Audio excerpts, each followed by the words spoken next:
দশম শ্রেণীর গণিতের নতুন আজকে ক্লাস একটা নতুন ক্লাসে আমরা শিখে নেব শ্রীধর আচার্যের সূত্রের সাহায্যে কিভাবে দ্বিঘাত সমীকরণের সমাধান নির্ণয় করা যায়। তো দ্বিঘাত সমীকরণের সমাধান আমরা নির্ণয় করব শ্রীধর আচার্যের সূত্রের সাহায্যে, আর আমরা দেখে নেব দ্বিঘাত সমীকরণগুলির বাস্তব বীজ আছে কি নেই সেটা আগে দেখে নেব। দেখে নিয়ে তারপর আমরা সমাধান করব। তো তোমাদের কোথায় রয়েছে, তোমরা যারা দশম শ্রেণীতে পড়ছো তোমাদের 22 নম্বর পেজ, কোষে দেখি 1.4, সেখানে কিন্তু এই সমস্ত অঙ্ক রয়েছে। তো সেই অঙ্কগুলো আজকে আমরা শিখে নেব। তো চলো আমরা শুরু করি প্রথম অঙ্কটি, যেখানে বলা হয়েছে 3x² plus 11x minus 4 equal to 0। এই যে দ্বিঘাত সমীকরণ রয়েছে, এটাকে আমরা শ্রীধর আচার্যের সূত্রের সাহায্যে আজকে সমাধান করব। দেখো, আমাদের সমীকরণ 3x² plus 11x minus 4 equal to 0, এটাকে দ্বিঘাত সমীকরণের সাহায্যে সমাধান করব। তো দেখো, দ্বিঘাত সমীকরণের সাহায্যে সমাধান করতে গেলে তোমাদের যেটা মনে রাখতে হবে, ধরো একটা আমার দ্বিঘাত সমীকরণ ax² bx plus c equal to 0।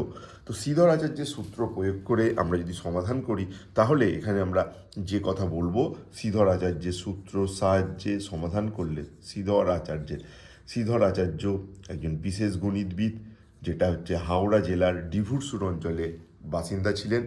তো হাওড়া অঞ্চলের ডিভুরসুর অঞ্চলের বাসিন্দা তিনি ছিলেন, এবং তিনি যে সূত্র দিয়েছিলেন সেই সূত্র কি? সেই সূত্র হলো, যদি এরকম দ্বিঘাত সমীকরণ হয় ax² plus bx plus c equal to 0, তাহলে x এর মান হবে minus B plus or minus √অফ b² minus 4ac divided by 2a। এই সমীকরণের সাহায্যে আমরা সহজেই যে কোনো দ্বিঘাত সমীকরণের সমাধান করে ফেলতে পারি। তো তোমাদের এই সমীকরণ মনে রাখতে হবে। তো এখানে যদি আমরা এই সমীকরণ মনে রাখতে পারি যে x equal to minus B plus minus b² minus 4ac by 2a, তাহলে কিন্তু আমরা সহজেই এই সমীকরণের সমাধান করে ফেলতে পারবো। সমীকরণের রূপ কি? ax² bx plus c equal to 0। তো দেখো, এখানে যদি আমরা এই সমীকরণের সমাধান চাই, তাহলে এখানে আমরা যদি তুলনা করি এই রকম সমীকরণের সাথে ax² bx plus c equal to 0, এর সাথে যদি তুলনা করি, তাহলে কিন্তু আমরা বলতে পারি, কি বলতে পারি? তো আমাদের যে প্রদত্ত সমীকরণ 3x² plus 11x minus 4 equal to 0, এখানে a ইকুয়াল টু কিন্তু 3। অপরদিকে b ইকুয়াল টু কি? b ইকুয়াল টু হচ্ছে তোমার 11, আর c ইকুয়াল টু, দেখো তুলনা করলে পাচ্ছি -4। নিশ্চয়ই বুঝতে পারছো। তাহলে অতএব আমরা শ্রীধর আচার্যের সূত্র যদি প্রয়োগ করি, অতএব এক্স ইকুয়াল টু কী হবে? এক্স ইকুয়াল টু ফর্মুলা অনুসারে minus B plus or minus b² minus 4ac by 2a। এবার দেখো, মাইনাস বি ফর তো 11, তাই জন্য এখানে -11 প্লাস অর মাইনাস b² মানে হচ্ছে 11² মাইনাস 4ac, 4a ফর 3 আর সি ফর তোমার হচ্ছে -4, আবার একটা -4 by 2a, 2 into A for কি? এ ফর হচ্ছে 3। ঠিক এইভাবে তোমাকে করতে হবে সমাধান। এবার আমরা যদি ক্যালকুলেশন করতে এগিয়ে যাই, -11 প্লাস অর মাইনাস 11² মানে তোমরা জানো যে 11 ইন্টু 11 করলে আমরা পাই 121, তাই এখানে 121। এখানে দেখো মাইনাস, এখানে মাইনাস, দুটো মাইনাস যখন গুণ করব তখন প্লাস হয়ে যাবে। আর এখানে 3 4 12, 12 4 12 48, আর এখানে তোমার ডিভাইডেড বাই 6। -11 প্লাস মাইনাস, এখানে 121 আর 48 যদি আমরা যোগ করি 9, এখানে 6 1, √অফ 169 ডিভাইডেড বাই 6। এরপর যদি আমরা 169-এর বর্গমূল করতে হবে, এখানে -11 থাকলো প্লাস অর মাইনাস 169-এর বর্গমূল। দেখো, 169-এর যদি বর্গমূল করি, তাহলে 169-কে যদি আমরা উৎপাদকে বিশ্লেষণ করি, আমরা জানি 13 ইন্টু 13 মানে হচ্ছে 169। তার মানে 169-এর বর্গমূল 13, তাই প্লাস মাইনাস এখানে 13 ডিভাইডেড বাই 6। এই অবস্থায় যখন এলো, তখন আমরা এক্সের দুটো মান পাবো, যেহেতু দ্বিঘাত সমীকরণ। অতএব আমরা লিখব হয় এক্স ইকুয়াল টু, একবার এই প্লাস সাইনটা ইউজ করব আর একবার এই মাইনাস সাইনটা ইউজ করব। তার মানে হয় এক্স ইকুয়াল টু -11 প্লাস সাইনটা এখন ইউজ করছি প্লাস 13/6। তার মানে -11 প্লাস 13 দুটোর আলাদা চিহ্ন, তার মানে বিয়োগ হবে বড় থেকে ছোট, 13 থেকে 11 বিয়োগ করলে হয় 2 বড়োর চিহ্ন প্লাস বসবে ডিভাইডেড বাই 6, এখানে কেটে দিলে 3, অর্থাৎ 1/3 এক্সের এই একটা মান। অথবা এক্সের অপর মানটা কী হবে, এক্সের অপর মানটা বার করতে গেলে আমাকে কী করতে হবে, এক্স ইকুয়াল টু -11, এবার এই মাইনাসটাকে ইউজ করব, তার মানে -13/6। এবার -11 -13 যদি আমরা যোগ করি হয়ে যাবে তোমার -24/6, আর এটাকে কেটে দিলে 4 6 24, তার মানে এক্স ইকুয়াল টু -4। অতএব এক্স ইকুয়াল টু দুটো মান 1/3 এবং -4। ঠিক এইভাবে আমরা শ্রীধর আচার্যের সূত্রের সাহায্যে সমাধান করতে পারি। এখানে প্রসঙ্গক্রমে তোমাদের বলবো, যদি এই রুটের ভিতরে যদি কোনো নেগেটিভ সংখ্যা চলে আসতো, এখানে দেখো আমাদের 169 এসেছে, যেটা একটা ধনাত্মক সংখ্যা, কোনো কারণে যদি এই রুটের ভিতরে যদি ঋণাত্মক সংখ্যা চলে আসতো, তাহলে কিন্তু আমরা এই শ্রীধর আচার্যের যে সূত্র তার সাহায্যে কিন্তু আমরা সমাধান করতে গেলে এক্সের কোনো বাস্তব বীজ পেতাম না। সেক্ষেত্রে আমাদের লিখে দিতে হবে, যদি এই রুটের ভেতর কোনো সময় নেগেটিভ সাইন চলে আসে, তখন আমরা কিন্তু লিখে দেবো এই সমীকরণের কোনো বাস্তব বীজ নেই। আর আমাদের সিলেবাস অনুযায়ী ক্লাস 10 পড়াকালীন আমাদের কিন্তু সেই সমস্ত সমীকরণের সমাধান আপাতত করতে হবে না। কিন্তু যখনই এই রুটের মধ্যে নেগেটিভ নয় কোনো ধনাত্মক সংখ্যা চলে আসবে, তখন কিন্তু আমরা ঠিক এইভাবে দ্বিঘাত সমীকরণের সমাধান করে ফেলবো শ্রীধর আচার্যের সূত্র প্রয়োগ করে। আশা করি তোমরা অঙ্কটা বুঝতে পেরেছো। তো চলো আমরা দেখে নেব এখন 2-এর দাগের পরবর্তী অঙ্ক, অর্থাৎ 2-এর দাগের 2-এ কী রয়েছে সেটাকে আমরা ঠিক একই ফর্মুলা প্রয়োগ করে শ্রীধর আচার্যের সূত্রের সাহায্যে সমাধান করে নেব। দেখো আমাদের যে দ্বিতীয় সমীকরণটা রয়েছে সেটা হলো x-2 x + 4 + 9 = 0। এই দ্বিঘাত সমীকরণের সমাধান করতে হবে শ্রীধর আচার্যের সূত্র প্রয়োগ করে। কিন্তু দেখো শ্রীধর আচার্যের সূত্র প্রয়োগ করতে হলে আমার সমীকরণের ফর্ম ঠিক এইরকম দরকার, ax² bx + c = 0। কিন্তু এইটা সেই ফর্মে নেই, তার জন্য আমরা কি করব, এটাকে একটু ক্যালকুলেশান করে নেব। কী ক্যালকুলেশান? দেখো এখানকার গুণটা করব। তো দেখো এখানকার গুণটা আগে করে নেব। দুটো যে রাশিমালা রয়েছে x-2 × x + 4, এদের গুণটাকে করে নিই। তো করে নিলে গুণটা আমরা কি পাবো দেখে নিই। তো দেখো আমি যদি x দিয়ে গুণ করি, x দিয়ে যদি দুটো নাম্বারকেই গুণ করি, তাহলে কী হয়ে যাবে, x দিয়ে গুণ করলে x², আর তারপর +4-এর সাথে গুণ করলে +4x, তারপর -2 দিয়ে গুণ করলে এখানে হবে -2x, আর -2 আর +4 গুণ করলে -8, দুটোর আলাদা চিহ্ন গুণ করলে নেগেটিভ হয়, +9 = 0। এরপর যদি আমরা আরও ক্যালকুলেশন করি, x², এখানে +4x -2x, বুঝতেই পারছো 4 থেকে 2 বাদ দিলে 2x থাকে, এখানে -8 +9, দুটোর আলাদা চিহ্ন, দুটোর আলাদা চিহ্ন হলে তোমাকে বিয়োগ করতে হবে বড় থেকে ছোট, আর বিয়োগ করলে আমরা পাবো 1, +1 = 0। তোমরা এবার দেখো যে এবার কিন্তু এই ফর্মে চলে এসেছে, ঠিক এই ফর্মে চলে এসেছে, x² bx + c = 0, এই ফর্মে চলে এসেছে। আর এর সাথে তুলনা করে আমরা সহজেই শ্রীধর আচার্যের সূত্র কিন্তু এখন প্রয়োগ করব। আমরা যদি তুলনা করি, এই ফর্মের সাথে যদি আমরা তুলনা করি, আমাদের যে সমীকরণ রয়েছে তাকে যদি তুলনা করি, তাহলে আমরা কি বলতে পারি, দেখো এখানে x² সাথে কোনো সহগ গুণ নেই, মানে এখানে 1 আছে, অর্থাৎ a = কিন্তু আমাদের সমীকরণ এখন 1।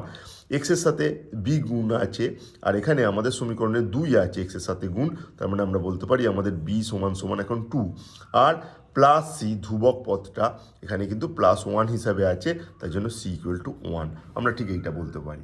আর এবার আমরা যদি শ্রীধর আচার্যের সূত্র প্রয়োগ করি, শ্রীধর আচার্যের সূত্র যদি আমরা প্রয়োগ করি, শ্রীধর আচার্যের সূত্র প্রয়োগ করলে কি পাবো, আমরা প্রয়োগ করলে আমরা দ্বিঘাত সমীকরণের ব্যাপারে কি পাই, x = যে সমীকরণ -b ± √b² - 4ac/2a, এই সমীকরণ। তো এখানে -b বলতে এখানে 2, তার মানে এখানে আমরা 2 বসিয়ে দেব, ± b² মানে 2a² -4a, a ফর 1 আর c ফর আবার কিন্তু 1। তাহলে এখানে আমার কি আসবে, এখানে আসবে 2 × a মানে হচ্ছে এখানে 1। তো এইভাবে আমাকে সমীকরণ সাজাতে হবে ঠিক আগের অঙ্কটির মতন করে। এখানে কিন্তু একটা ভুল হয়েছে, খেয়াল করো, c = কিন্তু 1, আমি c = এখানে 4 বসিয়ে দিয়েছি, তাই এটা হবে c = কিন্তু 1, এটা কিন্তু তোমরা খেয়াল করো। c = কিন্তু এখানে হবে কত, c = হচ্ছে 1, 4ac, a1 আবার co1। তাহলে এখানে যদি আমরা পরবর্তী ক্যালকুলেশন করি, -2 প্লাস অর মাইনাস, দেখো এখানে 2 স্কোয়ার মানে তোমরা জানো 4, আর এখানে 4 1 ইন্টু 1 আবার 4, তার ফলে এখানে 2 ইন্টু 1 2, আর এখানে তার ফলে কী হয়ে যাবে, এখানে 0 হয়ে যাবে, অর্থাৎ হবে -2 প্লাস অর মাইনাস, এখানে কিন্তু তোমার রুটের মধ্যে 0 আর 2, তো দেখো 0-র বর্গমূল করলে সেই 0ই পাবে, তাই জন্য -2 প্লাস অর -0/2, ঠিক আছে, এটা হলো। এবার এখানে যদি আমরা ক্যালকুলেশন করি তাহলে আমরা কি বলবো, অতএব আমরা শ্রীধরাচার্যের সূত্র প্রয়োগ করে এর পরবর্তী অংশ যদি আমরা করি, আমরা কি লিখবো, x সমান -2, একবার +0কে ইউজ করব, +0/2, তার মানে -2 আর 2 যদি তোমার এটা হয় তখন কী হয়ে যাবে, এটা 2 2 কেটে গেলে এখানে হচ্ছে -1 থাকবে, অথবা আমরা যদি বলি x = -2, আর এখানে মাইনাসটা যদি ইউজ করি -0/2, তার মানে হলো -2, 0 বিয়োগ করলে কিছুই পরিবর্তন হবে না, 0 যোগ করলে যেমন এখানে কোনো পরিবর্তন হয়নি, 0 বিয়োগ করলেও কোনো পরিবর্তন হবে না, তাই -2/2, তাহলে এখানে কেটে দিলে 2কে যদি আমরা 2 দিয়ে কেটে দিই তাহলে 1 পড়ে থাকে, তার মানে আমাদের আনসার এলো -1। এখানে এক্সের কিন্তু দুটো মানই হলো -1, তার মানে অতএব এখানে x সমান আমাদের সমাধানে কি এলো, x = -1। তো আশা করবো তোমরা এই দ্বিঘাত সমীকরণটা আমরা কীভাবে শ্রীধরাচার্যের সূত্র প্রয়োগ করলাম নিশ্চয়ই বুঝতে পেরেছো। আমরা দেখে নেব আমাদের পরবর্তী অঙ্ক, 3 নম্বর দাগের অঙ্ক। দেখো আমাদের যে পরবর্তী অঙ্ক রয়েছে সেটা হলো 4x - 3 হোল স্কোয়ার -2x + 3 = 0। এটাও কিন্তু ঠিক এই ফর্মে কিন্তু দেয়া নেই, ax² bx + c এই ফর্মে দেয়া নেই, এখানেও তোমাকে আগের অঙ্কটার মতন করে ক্যালকুলেশন করতে হবে। তো 4x - 3, এখানে আমরা কি করব, আমরা যদি ফর্মুলা প্রয়োগ করি, কি ফর্মুলা না, a - b এর হোল স্কোয়ার, তোমরা সকলেই জানো কি হয়, a² - 2ab আর +b², এই ফর্মুলা কিন্তু এখানে আমরা প্রথমে লিখে নেব। 4x - 3 হোল স্কোয়ার মানে হলো 4x তার স্কোয়ার -2 4x × 3 প্লাস হলো 3², ঠিক এই ফর্মুলা লিখেছি। তো এই ফর্মুলা ঠিক লিখেছি, তারপর এখানে -2 এর সাথে এগুলো যদি গুণ হয় ব্র্যাকেট থেকে বেরিয়ে হয়ে যাবে -2x আর -6 = 0। তো এটাকে আমরা আরও পরবর্তী ক্যালকুলেশন করলে 4x² মানে হচ্ছে এই স্কোয়ারটা দুজনারই স্কোয়ার, 4x² মানে তোমাকে মনে রাখতে হবে 4x² মানে যেমন 4² আর x², তার মানে 4² করলে 16 আর x² তো থাকলো এখানে 4 দুগুণে 8, 3 8 24, 4 দুগুণে 8 আর হচ্ছে তোমার 3 8 24, 24x, এখানে হয়ে গেল তোমার 9, এখানে -2x, এখানে -6 = 0। তো এরপর দেখো, এরপর যদি আমরা ক্যালকুলেশানে এগিয়ে যাই, তোমার হচ্ছে 16x² -24x -2x হয়ে যাবে -26x, দুটোর সাইন যেহেতু এক তার জন্য হয়ে যাবে কত, -26x, আর এখানে +9 -6, +9 আর -6 যদি আমরা ক্যালকুলেশন করি, তো +9 আর -6 যদি আমরা ক্যালকুলেশন করি, বুঝতে পারছো দুটোর আলাদা চিহ্ন, তার জন্য 9 থেকে 6টা বিয়োগ হয়ে গেলে 3 হবে, আর বড়োর চিহ্ন বসবে, অর্থাৎ +3 = 0। তো এরপর দেখো, এরপর কিন্তু আমাদের যে ফর্ম প্রয়োজন, যে ax² + bx + c = 0, এই ফর্মে কিন্তু আমাদের সমীকরণ এখন এসে গেছে, যেখানে বুঝতেই পারছো a হচ্ছে 16, b -26 আর c 3। এরপর আমরা আমাদের যে ফর্মুলা শ্রীধরাচার্যের সেটা সহজেই প্রয়োগ করতে পারবো। প্রথমে আমরা এই ফর্মে নিয়ে এসে মডিফাই করে নিলাম আমাদের সমীকরণকে, যাতে আমরা শ্রীধরাচার্যের সূত্রটা প্রয়োগ করতে পারি। এবার দেখো, যদি আমরা শ্রীধরাচার্যের সূত্র প্রয়োগ করি তাহলে আমরা কি লিখতে পারি, আমরা লিখতে পারি x = -b plus or minus √b² -4ac / 2a।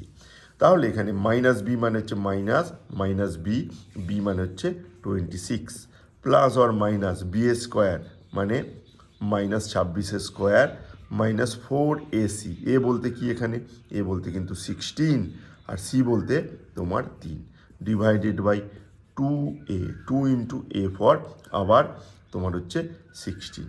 তো এইভাবে আমরা বসিয়ে নিয়ে ক্যালকুলেশন যদি করি, দুটো মাইনাস মাইনাস গুণ হলে এখানে তো প্লাস হয়ে যাবে, +26 প্লাস অর মাইনাস 26² মানে হচ্ছে 26 × 26 ছয় 36, হাতে 3, 6 দুগুণে 12, 15 156, আর এখানে আবার 2 দিয়ে করলে এখানে 6 36, 6 হাতে 3, 6 দুগুণে 12, 15, আর যদি আমরা 2 দিয়ে করি এখানে 6 দুগুণে 12, 2 আবার হাতে 1, 2 দুগুণে 4, 1 5, অর্থাৎ যোগ করলে আমরা পাবো 6 তোমার 7, আর এখানে 6, এখানে আসবে 676। আর এখানে যদি আমরা এটাকে ক্যালকুলেশন করি 4 16 তোমার 64, 64 ইন্টু 3, বা কেউ ভাবতে পারে 3 4 12, 12 ইন্টু 16, তার মানে 16-র সাথে যদি তুমি 12 গুণ করো কত পাবে 32, 2 দিয়ে গুণ করলে 16, অর্থাৎ 192। 192 এখানে কিন্তু 192 ডিভাইডেড বাই তোমার হচ্ছে 16 দুগুণে 32, ঠিক এইভাবে হবে। এবার 676 থেকে তোমাকে 192 বাদ দিয়ে দিতে হবে। তো বাদ দিলে কত পাবো, 676 থেকে 192 আমরা বাদ দিই, তাহলে এখানে পাচ্ছি 4, এখানে পাচ্ছি কত, এখানে হচ্ছে 8, হাতে তোমার 1, মানে হচ্ছে 484। ঠিক এখানে আমরা পাবো 484, অর্থাৎ আমরা পাবো 26 plus or minus √484 divided by 32। ঠিক এটা পাবো। এখন এই 484-র বর্গমূল করার আমাদের প্রয়োজন। তো দেখো এখানে পরবর্তী কাজ করতে গেলে কিন্তু এই 484-র বর্গমূল আমাকে করে নিতে হবে। তো আমি বর্গমূল করে নিই 484-র। তো এখানেও আগে বলি যে রুটের মধ্যে কিন্তু ধনাত্মক নাম্বার এসেছে, তাই এই সমীকরণেরও কিন্তু সমাধান রয়েছে। যদি এই বর্গমূল চিহ্নর ভিতরে কোনো কারণে ঋণাত্মক সংখ্যা চলে আসতো তাহলে কিন্তু আমরা বর্গমূলটা করতে পারতাম, তবে সেই বর্গমূলের আনসার কি আসতো, তোমার কিন্তু কোনো বাস্তব সংখ্যা হিসেবে আসতো না, তাই এই সমীকরণে তখন কিন্তু আর বাস্তব বীজ থাকতো না। তো দেখো বর্গমূল এখন আমরা করব, আমরা শেষ থেকে দুটো করে জোড় নিয়ে নেব। তাহলে এখানে কত থাকলো 4। এবার দেখো 2 ইন্টু 2 4 হয়, ঠিক এইভাবে গুনতে হবে 1 ইন্টু 1, 2 ইন্টু 2, এখানে আলো পড়ার কারণে হয়তো দেখতে পাচ্ছ না, তার জন্য আমি এটাকে একটু পাশে করে নেব।